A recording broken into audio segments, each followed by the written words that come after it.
ನಮಸ್ಕಾರ ಕರ್ನಾಟಕ. ದೇಶದಲ್ಲಿ ಸಂವಿಧಾನ ಗಟ್ಟಿಯಾಗಿದೆ. ದೇಶದಲ್ಲಿ ಆ ಸಂವಿಧಾನ ಬರೆದಂತ ತಮಗೆ ತಾಮೇ ಕೊಟ್ಟಂತ, ಯಾಕಂದ್ರೆ ನೋಡಿ, ನಾನು ಯಾಕೆ ಪದೇ ಪದೇ ಸಂವಿಧಾನ ಅಂತ ಹೇಳ್ತೀನಿ, ಆ ಸಂವಿಧಾನದಲ್ಲಿ ಏನೋ ಒಂದು ಪವರ್ ಇದೆ ರೀ. ಆ ಪವರ್ ಇಂದನೇ ನಾವು ನಮಗೆಲ್ಲರೂ ಕೂಡ ಸ್ವತಂತ್ರ ಅದೇನಿಂದಾನೆ, ಅದೇ ಸಂವಿಧಾನನೇ ನಮಗೆ ಈ ಒಂದು ಸ್ವತಂತ್ರವನ್ನ ಕೊಟ್ಟಿದೆ ಅಂತ ನಾನು ಅನ್ಕೊಂಡು ನಾನು ನಿಮಗೆ ಈ ಮೂಲಕ ಈ ಒಂದು ವಿಡಿಯೋನ ಗೊತ್ತಿದೆಯಲ್ಲ ನಿಮಗೆ, ಸುಳ್ಳು ಕೇಸ್ ಹಾಕಿ ಇಲ್ಲಿಗಲ್ ಅರೆಸ್ಟ್ ಮಾಡಿ ಕರ್ಕೊಂಡೋಗಿ ಪ್ರೊಡ್ಯೂಸ್ ಮಾಡಿ ವಾಪಸ್ ಕಳಿಸಿದಂತ ಇದೇ ವ್ಯಕ್ತಿಗಳು ಬೇರೆ ಯಾರೂ ಅಲ್ಲ, ಡಿ ಕೆ ಶಿವಕುಮಾರೇ ಮಾಡ್ತಾ ಇರೋದು. ಏನೋ ಡಿ ಕೆ ಶಿವಕುಮಾರ್ ನಿಂಗೆ ಒಳ್ಳೇದು ಮಾಡಲಿ, ದೇವ್ರು ಚೆನ್ನಾಗಿರ್ಲಿ, ನೀನು ಸಿಎಂ ಖಂಡಿತ ಆಗಲ್ಲ. ಅದು ನೀನು ಅನ್ಕೊಂಡ್ರು ಕೂಡ, ನಿನ್ನಂತೂ 100 ಜನ ಅನ್ಕೊಂಡ್ರು ಕೂಡ ಆಮೇಲೆ ದೈವ ಇದೆಯಲ್ಲ, ಖಂಡಿತ ನೀನು ಯಾವತ್ತು ಸಿಎಂ ಆಗೋ ದೂರದ ಮಾತು. ನೀನು 2028ಕ್ಕೆ ಅದಕ್ಕೆ ಮುಂಚೆನೇ MLA ಕಳ್ಕೊಂಡ್ರೆ ಮತ್ತೆ MLA ಕೂಡ ಆಗಲ್ಲ. You will not even win a single MLA. Forget about KPCC. ಏನೋ ಜನರ ಶಾಪ ನಿನ್ಗೆ ಒಳ್ಳೇದಲ್ಲ. ಸಾಮಾನ್ಯ ಜನರ ಅಧಿಕಾರದಲ್ಲಿ ಕೂತ್ಕೊಂಡಾಗ ಜನರ ಶಾಪ ಇದೆಯಲ್ಲ, ನಿನ್ಗೆ ತುಂಬಾ ಚೆನ್ನಾಗಿ ತಟ್ತಾ ಐತೆ, ಇನ್ನೂ ತಟ್ಟುತ್ತೆ. ನನ್ನ ಕಾನೂನಿನ ತಾಪ, ಜನರ ಶಾಪ ಎರಡೂ ನಿಂಗೆ ತಟ್ಟುತ್ತೆ. ನಿನಗಂತೂ ಖಂಡಿತ ಒಳ್ಳೇದಾಗಲ್ಲ. ನಾನು ನಿನ್ನ ನೇರವಾಗಿ ಹೇಳ್ತೀನಿ, ನನಗೇನು ಸಮಸ್ಯೆ ಇಲ್ಲ. ಓಕೆ, ಏನ್ ಹೇಳಿದೆ ನೀನು? ಒದ್ದು ಒಳಗಾಗ್ತೀನಿ ಅಂತ ಒಬ್ಬ ಡೆಪ್ಯೂಟಿ ಸಿಎಂ ಹೇಳೋ ಮಾತಾದ್ರು.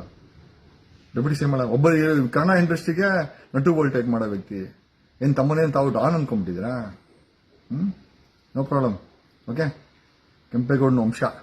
ಓಕೆ, ನಾವು ಇದೀವಿ, ಪರವಾಗಿಲ್ಲ. DCM ಇವತ್ತಿರುತ್ತೆ, ನಾಳೆ ಹೊಟ್ಟೋಗುತ್ತೆ. ಈ ಶಾಶ್ವತವಿಲ್ಲದಂತ ಜಾಗದಲ್ಲಿ ಕೂತ್ಕೊಂಡು ಈ ತರ ಮಾತುಗಳನ್ನ ಒದ್ದು ಒಳಗೆ ಹಾಕಿ ನನ್ನ ಮೇಲೆ ಕರ್ಕೊಂಡ್ಬಂದು ಅವನ್ನ ಅರೆಸ್ಟ್ ಮಾಡಿ ಬಿಡಲೇಬೇಕು ಅಂತ ಹೇಳಿ ಏನ್ ಸಾಧನೆ ಮಾಡ್ದಪ್ಪ? ಓಕೆ, ಚೆನ್ನಾಗಿರು. ಓಕೆ, ಅಟ್ಲೀಸ್ಟ್ ಆ ಬಿಜೆಪಿಗಾರು ಹೋಗಿ ಅಟ್ಲೀಸ್ಟ್ CM ಟ್ರೈ ಮಾಡಿ. ನಿಂಗೆ ಖಂಡಿತ ಏನೂ ಆಗಲ್ಲ ಅಂತ ಈ ಮಾತನ್ನು ಹೇಳುತ್ತಾ, ಕಮಿಂಗ್ ಸ್ಟ್ರೇಟ್ ಟು MLA ವಿಶ್ವನಾಥನ ವಿರುದ್ಧವಾಗಿ 4 ಕಂಪ್ಲೇಂಟ್ ಆಗಿದೆ. 3 ಕಂಪ್ಲೇಂಟು ಲೋಕಾಯುಕ್ತದಲ್ಲಿ ಆಗಿದೆ. Prevention of corruption act, PC act ಅಲ್ಲಿ, ಪ್ರಿವೆನ್ಷನ್ ಆಫ್ ಕರಪ್ಷನ್ ಆಕ್ಟ್ ಅಲ್ಲಿ ವಿಶ್ವನಾಥನ ಮೇಲೆ 3 ಕಂಪ್ಲೇಂಟ್ಸ್ ಆಗಿದೆ Karnataka ಲೋಕಾಯುಕ್ತದಲ್ಲಿ. Direction of duty and prevention of corruption act ಅಲ್ಲಿ 1 ಕಂಪ್ಲೇಂಟು ಆತನ 2008ರಲ್ಲಿ ಡಿಕ್ಲರೇಷನ್ 6 ಕೋಟಿ ಇದೆ, 6 ಎಕರೆ ಜಮೀನಿದೆ. 2023ರಲ್ಲಿ 60 ಕೋಟಿ 127 ಎಕರೆ ಜಮೀನು, 4 ಕೆಜಿ ಚಿನ್ನ, 48 ಕೆಜಿ ಬೆಳ್ಳಿ, XYZ 7 ಬಂಗ್ಲೆಗಳು.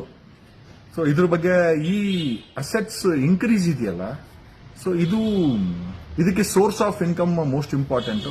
ಈ ಸೋರ್ಸ್ ಆಫ್ ಇನ್ಕಮ್ ಫಾರ್ಮ್ ಮತ್ತೆ ಈ ಅಪ್ಪನಿಗೆ ಬರೋದು 1.5 ಲಕ್ಷ. 17 ವರ್ಷ ಅಂತ ಕಲೆಕ್ಟ್ ಮಾಡ್ಬಿಟ್ರೆ ಈ ಅಪ್ಪನಿಗೆ ಬರೋಂತ ಸಂಬಳ MLA ಆಗಿ 20 ಲಕ್ಷ ಅಂತ ಇಟ್ಕೊಳ್ಳಿ ವರ್ಷಕ್ಕೆ. ವರ್ಷಕ್ಕೆ 20 ಲಕ್ಷ ಅನ್ಕೊಂಡ್ರೆ 17 ವರ್ಷಕ್ಕೆ ಇಲ್ಲ 17 ವರ್ಷಕ್ಕೆ ಅಪ್ರಾಕ್ಸಿಮೇಟ್ಲಿ 3.5 crores ದಾಟಾಲಿ ಅಪ್ಪನ ಇನ್ಕಮ್ ಫ್ರಮ್ ವಿಧಾನಸೌಧ ಸಂಬಳ.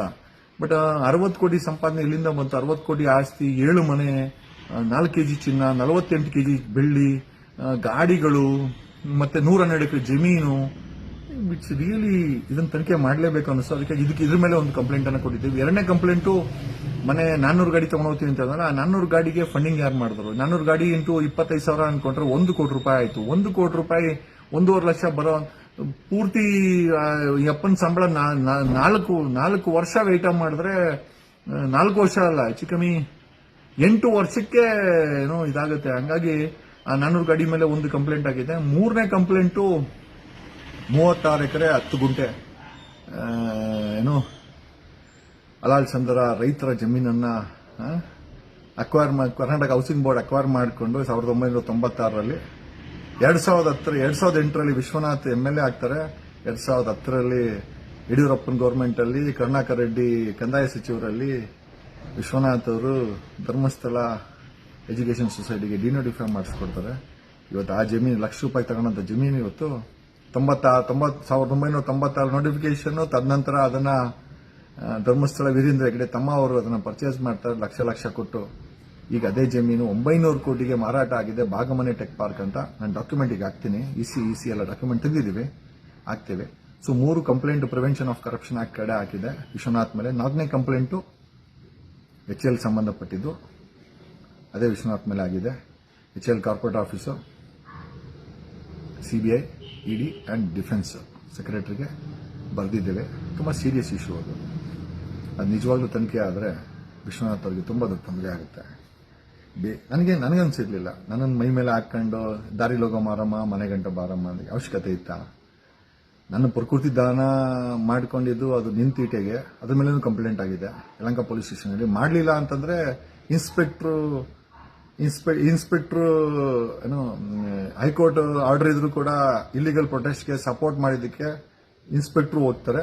ಅದು ಅವ್ರಿಗೆ ಬಿಟ್ಟಿದ್ದು ವಿಚಾರ. I don't have any issues. Will fight only legally. Okay. So totally Vishwanath ಮೇಲೆ 5 ಕಂಪ್ಲೇಂಟ್ ಆಗಿದೆ. 3 ಲೋಕಾಯುಕ್ತದಲ್ಲಿ, ಒಂದು CBIಗೆ, ಇನ್ನೊಂದು EDಗೆ, ಒಂದು HALಗೆ, ಡಿಫೆನ್ಸ್ ಮಿನಿಸ್ಟ್ರಿಗೆ, ಇಲ್ಲೊಂದು ಇಲ್ಲಿಗಲ್ ಪ್ರೊಟೆಸ್ಟ್ ಮಾಡಿದ್ದು. ಇಷ್ಟು ವಿಶ್ವನಾಥಂದು. ನೋಡೋಣ, ಪ್ರೂವ್ ಮಾಡಿ ಅಂತ ಹೇಳಿದಾರಲ್ಲ. So will prove it. ಪರವಾಗಿಲ್ಲ, ನಮ್ಮ ಮೇಲೆ ಆಗೋದನ್ನ ನಾವು ಫೈಟ್ ಮಾಡ್ತೀವಿ. ನಮ್ಗೇನು ಭಯ ಇಲ್ಲ. ಓಕೆ. ನಮ್ಮ ಮೇಲೆ ಸುಳ್ಳು FIR, ಸುಳ್ಳು ಕೇಸು ಪರವಾಗಿಲ್ಲ. ನಮಗೂ ಹೈಕೋರ್ಟಲ್ಲಿ ಚಾಲೆಂಜ್ ಮಾಡಿ ನಾವು ಕೂಡ ನಮ್ಮ ಪವರ್ನ ತೋರ್ಸಕ್ಕೆ ನಮಗೂ ದೇವ್ರ ಕೆಪಾಸಿಟಿ ಕೊಟ್ಟಿದ್ದಾರೆ. ನಾವು ಕೂಡ ಕೆಂಪೇಗೌಡನ ವಂಶದವರು, ನಾವೇನು ಹಿಂದೇನು ಹೋಗಲ್ಲ. ಓಕೆ. ನ್ಯಾಯಾಲಯದ ಮೇಲೆ ತುಂಬಾ ನಂಬಿಕೆ ಇದೆ. ಈ ದೇಶದ ಸಂವಿಧಾನದ ಮೇಲೆ ತುಂಬಾ ನಂಬಿಕೆ ಇದೆ. ಭ್ರಷ್ಟರನ್ನ ಟಾರ್ಗೆಟ್ ಮಾಡಿದ್ಮೇಲೆ ಮುಗಿಸ್ಲೇಬೇಕು, ಅವರನ್ನ ಅವ್ರ ಯೋಗ್ಯತೆ ತೋರಿಸಲೇಬೇಕು ಅನ್ನೋ ಛಲ ಕೂಡ ಇದೆ. ಬಿಕಾಸ್ ಕೆಂಪೇಗೌಡ ಅವನ ವಂಶದವರು. ಓಕೆ. ಬಟ್ ನಾನು ಪಾಲನೆ ಮಾಡೋದು ದೇಶದ ಸಂವಿಧಾನವನ್ನ, ತುಂಬಾ ನಂಬಿಕೆ ಇಟ್ಟಿರೋದು ಬಸವ ತತ್ವಗಳನ್ನ. ಯಾಕೆ ಬಸವ ತತ್ವಗಳಂತ ಹೇಳ್ತೀನಿ ಅಂತಂದ್ರೆ, ಎಲ್ಲಾ ಜಾತಿ ಬೇಡ ಅಂದಿದ್ದೆ ಬಸವಣ್ಣನ ಆ ಒಂದು ತತ್ವ ಸಿದ್ಧಾಂತ. ಯಾವ ಜಾತಿ ಧರ್ಮ ಬೇಡ್ರಯ್ಯ, ನಾವೆಲ್ಲ ಒಂದೇ ಅಂದ್ರಲ್ಲ, ಆ ಒಂದು ತತ್ವ ಸಿದ್ಧಾಂತಕ್ಕೆ ಸೇರಿದವನು, ಆ ಬಸವಣ್ಣನ ಫಾಲೋವರ್ ನಾನು. ಕೆಂಪೇಗೌಡನ ವಂಶದನಾದ್ರೂ ಕೂಡ ಬಸವಣ್ಣನ ಫಾಲೋವರು. ಇನ್ ರಹಬಾತ್ ಈ ಎಲ್ಲಾ ನಮ್ಮಗಳನ್ನೆಲ್ಲ ಸುಳ್ಳು ತಿನ್ನೋಡಿ ಮೇಲೆ, ನಮ್ಮ ಮೇಲೆ ಗೊತ್ತಿಲ್ಲ, ಇದೆಲ್ಲ ಮಾಡಿಸ್ತಾ ಇರೋದು DK ಶಿವಕುಮಾರೇ. ಒಳ್ಳೇದಾಗ್ಲಿ DK ಶಿವಕುಮಾರ್ಗೆ, ಅವ್ರಿಗೂ ಹೆಂಡತಿ ಮಕ್ಕಳವ್ರೆ, ಒಳ್ಳೇದು ಮಾಡಲಿ. ದೇವ್ರ ಮೇಲೊಬ್ಬ ನೋಡ್ತಾವನೆ DK ಶಿವಕುಮಾರ್. ಖಂಡಿತವಾಗಿ ಎಲ್ಲ ನಿಮ್ದೇ ಕೈವಾಡ, ನಂಗೆ ಚೆನ್ನಾಗಿ ಗೊತ್ತಿದೆ. ಮುಖದಲ್ಲಿ ನೋಡಿ, ನನ್ನ ಮುಖದಲ್ಲಿ ಡ್ಯೂ ಥಿಂಕ್ ನಾವೆಲ್ಲ ಎದುರಿದ್ದೀನಿ. I don't care. Last time 97 ದಿವಸ ಆಗಿದೆ DK ಶಿವಕುಮಾರ್ ನನ್ನನ್ನ ನೀನೇ ಹಾಕ್ಸಿದಲ್ವಾ. ನಿಮ್ಮ ಪಾರ್ಟಿ ಇಂಟೆಲಿಜೆನ್ಸಿಯರ್ ಹೇಳ್ತಾರೆ. ಏನೋ ಥ್ಯಾಂಕ್ಸ್ ಲಾಟ್. ನನ್ನ ಮೇಲೆ ಪ್ರೀತಿ ವಿಶ್ವಾಸ ಇಟ್ಟಿದ್ದಕ್ಕೆ ನಾನು ಸತ್ಯನೇ ಮಾತಾಡ್ತೀನಿ. ಕರ್ನಾಟಕ ಜನತೆ ನೀವು ಹೇಳೋದೇನು ಅಂತಂದ್ರೆ, I will expose each and every person. I don't care. ನಾನು ಎಕ್ಸ್ಪೋಸ್ ಮಾಡೇ ಮಾಡ್ತೀನಿ. Thank you Karnataka, thank you Bengaluru, thank you ಕನ್ನಡಿಗ. ಜೈ ಸಂವಿಧಾನ, ಜೈ ಕೆಂಪೇಗೌಡ.